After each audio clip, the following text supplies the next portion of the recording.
கூட்டுறவு சங்கத்தின் சார்பாக இன்று மாநிலம் தழுவிய போராட்டம் நடைபெற்றுக் கொண்டிருக்கிறது. இந்த போராட்டமானது சங்கத்திலே பயோமெட்ரிக் டிவிஷன் என்று கொடுக்கக்கூடிய 3400 ரூபாய் பொருளை 6000 ரூபாய்க்கு விற்பனை செய்துள்ளதை கண்டித்தும், காலிச்சாக்கு விற்பனையிலே 10 ரூபாய்க்கு 18 ரூபாய்க்கு விற்கக்கூடிய காலிச்சாக்கை 10 ரூபாயும் 9 ரூபாய்க்கும் விலை கொள்முதல் செய்யப்பட்டு மீதி சாக்குகளும்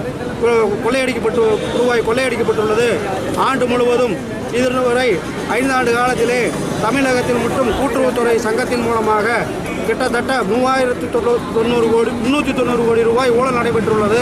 இந்த ஊழலை கண்டித்து இன்று தமிழகம் எங்கும் இன்று ஒரு நாள் அடையாள கண்டன போராட்டம் நடைபெறுகிறது. இதை இனியும் நிறுத்திக் கொள்ளாவிட்டால் மாநிலம் தள்ள அளவிலே மிகப்பெரிய போராட்டமாக நடைபெறும் என்பதை தமிழ்நாடு தொடக்க கூட்டுறவு சங்கத்தின் சார்பாக கரூர் மாவட்டத்தின் சார்பாக தெரிவித்துக் கொள்கின்றோம். நன்றி.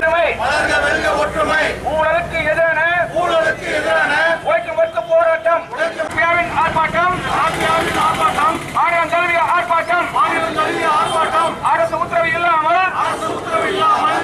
கணினி உபகரண கொள்முதல் ஊழல், காலிச்சாக்கு விற்பனை ஊழல், கட்டிட கமிஷன் ஊழல், விற்பனையாளர் பணி ஆணை வழங்க பல லட்சம் ஊழல்,